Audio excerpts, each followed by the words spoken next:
सुनोना के अंतर्गत आजकल आप मुंशी प्रेमचंद की लिखी कहानी बेटों वाली विधवा सुन रहे हैं। आइए सुनते हैं इसका अगला भाग। फूलमती अपने कमरे में जाके लेटी तो उसे मालूम हुआ उसकी कमर टूट गई है। पति के मरते ही अपने पेट के लड़के उसके शत्रु हो जाएंगे, उसको स्वप्न में भी अनुमान न था। जिन लड़कों को उसने अपना हृदय रक्त पिला पिला के पाला, वही आज उसके हृदय पर यूं आघात कर रहे हैं। अब वो घर उसे कांटों की सेज मालूम हो रहा था, जहाँ उसकी कुछ कद्र नहीं, कुछ गिनती नहीं, जहाँ वो अनाथों की भांति पड़ी रोटियां खाए। ये उसकी अभिमानी प्रकृति के लिए असह्य था, पर उपाय ही क्या था। वो लड़कों से अलग होकर रहे भी तो नाक किसकी कटेगी। संसार उसे थूके तो क्या और लड़कों को थूके तो क्या, बदनामी तो उसी की है ना। दुनिया यही तो कहेगी 4 जवान बेटों के होते बुढ़िया अलग पड़ी मजदूरी करके पेट पाल रही है। जिन्हें उसने हमेशा नीच समझा वही उस पर हंसेंगे। नहीं, वो अपमान इस अनादर से कहीं ज़्यादा हृदय विदारक था। अपना और घर का पर्दा ढका रहने में ही कुशल है। हाँ, अब उसे अपने को नई परिस्थितियों को अनुकूल बनाना पड़ेगा। समय बदल गया है। अब तक स्वामिनी बनकर रही, अब लौंडी बन के रहना पड़ेगा। ईश्वर की यही इच्छा है।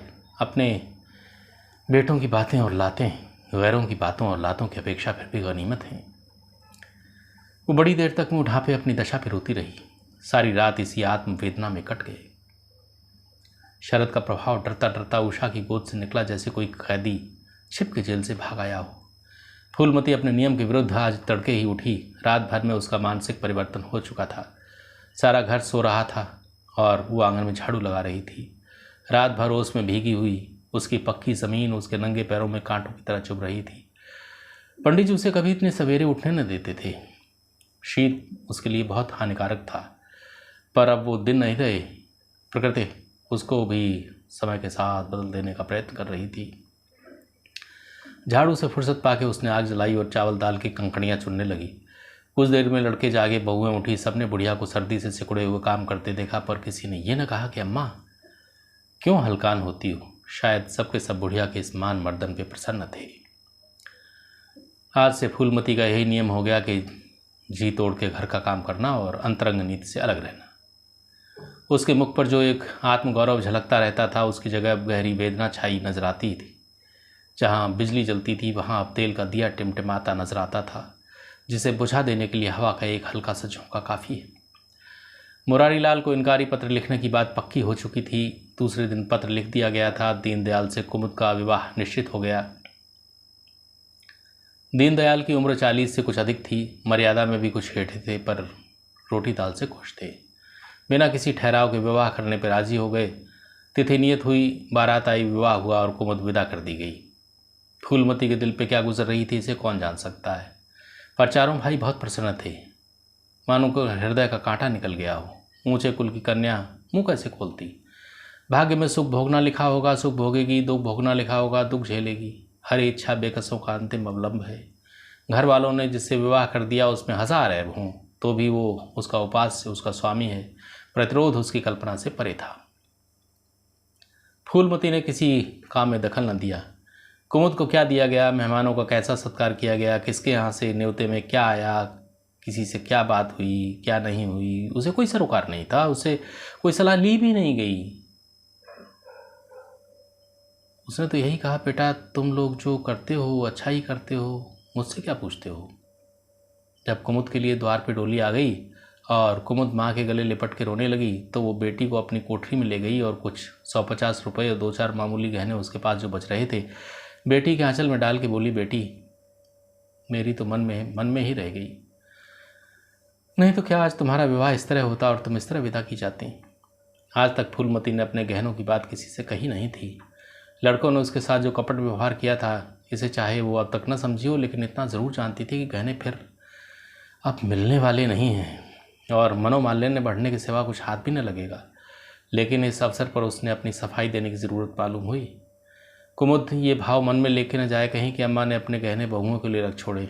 इसे वो किसी तरह न सह सकती थी, इसलिए वो उसे अपनी कोठरी में लेके आई थी। लेकिन कुमुद को पहले ही इस कौशल की टोह मिल चुकी थी। उसने गहने और रुपए आंचल में निकाल के माता के चरणों में रख दी और बोली, अम्मा मेरे लिए तुम्हारा आशीर्वाद लाखों रुपए के बराबर। तुम इन चीज़ों को अपने पास रखो, न जाने तुम्हें अभी किन किन विपत्तियों का सामना करना पड़े। फूलमती कुछ कहना ही चाहती थी कि उमानाथ ने आके कहा, क्या कर रही है कुमुद, चल जल्दी कर, साइड टली जाती है। वो लोग हाय हाय कर रहे हैं, फिर तो 2-4 महीने में आएगी, जो कुछ लेना देना है ले लेना। फूलमती के घाव पे जैसे मनो नमक पड़ गया हो, बोली मेरे पास अब क्या है भैया जो इसे मैं दूंगी, जाओ बेटी, भगवान तुम्हारा सुहाग अमर करें। कुमुद विदा हो गई। फूलमती पछाड़ खा के गिर पड़ी, जीवन की लालसा नष्ट हो गई। 1 साल बीत गया। फूलमती का कमरा घर में सब कमरों से बड़ा और हवादार था। कई महीनों से उसने बड़ी बहू के लिए उसे खाली कर दिया था और ख़ुद एक छोटी सी कोठरी में रहने लगी, जैसे कोई भिखारिन हो। बेटों और बहुओं से अब उसे ज़रा भी स्नेह न था। वो अब घर की लौंडी थी। घर के किसी प्राणी, किसी वस्तु, किसी प्रसंग से उसे कोई प्रयोजन न था।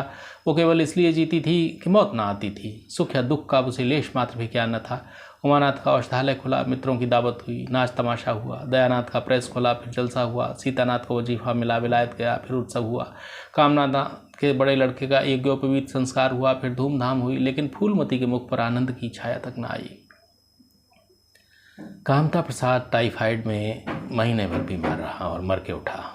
दयानाथ ने अब अपने पत्र का प्रचार बढ़ाने के लिए वास्तव में एक आपत्तिजनक लेख लिखा और 6 महीने की सजा पाई। उमानाथ ने एक फौजदारी के मामले में रिश्वत लेकर गलत रिपोर्ट लिखी और उसकी सनद छीन ली गई। पर फूलमती के चेहरे पर रंज की परछाई तक न पड़ी। उसके जीवन में अब कोई आशा, कोई दिलचस्पी, कोई चिंता न थी। बस पशुओं की तरह काम करना और खाना, यही उसकी ज़िंदगी के 2 काम थे। जानवर मारने से काम करता है पर खाता है मन से। फूलमती बेकहे काम करती थी पर खाती थी विष के कौर की तरह। महीनों सिर में तेल न पड़ता, महीनों कपड़े न धुलते, कुछ परवाह नहीं, चेतना शून्य हो गई थी। सावन की झड़ी लगी हुई थी, मलेरिया फैल रहा था। आकाश में मटियाले बादल थे, ज़मीन पे मटियाला पानी, आर्द्र वायु शीत ज्वर और श्वास का वितरण करती फिरती थी। घर की महरी बीमार पड़ गई। फूलमती ने घर के सारे बर्तन मांजे, पानी में भीग भीग के सारा काम किया, फिर आग जलाई और चूल्हे पर पतीलियाँ चढ़ा दी। लड़कों को समय पे भोजन मिलना चाहिए। सहसा उसे याद आया, कामतानाथ नल का पानी नहीं पीते। उसी वर्षा में गंगा जल लाने चली। कामतानाथ ने पलंग पे लेटे लेटे कहा, रहने दो अम्मा, मैं पानी भर लाऊंगा, आज महरी खूब बैठ रही। फूलमती ने मटियाले आकाश की ओर देख के कहा, तुम भीग जाओगे बेटा, सर्दी हो जाएगी। कामतानाथ बोले, तुम भी तो भीग रही हो, कहीं बीमार न पड़ जाओ। फूलमती निर्मम भाव से बोली, मैं बीमार न पड़ूंगी, मुझे भगवान ने अमर कर दिया है। उमानाथ भी वहीं बैठा हुआ था। उसके औषधालय में कुछ आमदनी न होती थी, इसलिए बहुत चिंतित था। भाई भावज की मुँह देखी करता रहता था। बोला, जाने भी तो भैया, बहुत दिनों बहुओं पर राज कर चुकी हैं, उसका प्रायश्चित तो करने दो। गंगा बढ़ी हुई थी जैसे समुद्र हो। क्षितिज के सामने के कूल से मिला हुआ था। किनारों के वृक्षों की केवल फुनगी पानी के ऊपर बह रही थी। घाट ऊपर तक पानी में डूब गए थे। फूलमती कलसा लिए नीचे उतरी, पानी भरा और ऊपर जा रही थी कि पाँव फिसला, संभल न सकी, पानी में गिर पड़ी। पल भर हाथ पांव चलाए, फिर लहरें उसे नीचे खींच ले गईं। किनारे पर 2-4 पंडे चिल्लाए, अरे दौड़ो, बुढ़िया डूबी जाती है। 2-4 आदमी दौड़े भी, लेकिन फूलमती लहरों में समा गई थी। उन पर बल खाती हुई लहरों में जिन्हें देख के ही हृदय कांप उठता था। एक ने पूछा, ये कौन बुढ़िया थी? अरे वही पंडित अयोध्यानाथ की विधवा है। अयोध्यानाथ तो बड़े आदमी थे। हाँ थे तो, पर इसके भाग्य में ठोकर खाना लिखा था। उनके तो कोई लड़के बड़े बड़े हैं और सब कमाते हैं। हाँ सब हैं भाई, मगर भाग्य भी तो कोई वस्तु है। सुनोनो के अंतर्गत आपने मुंशी प्रेमचंद की कहानी बेटों वाली विधवा सुनी। अगली बार हम आपको कोई और कहानी सुनवाएंगे।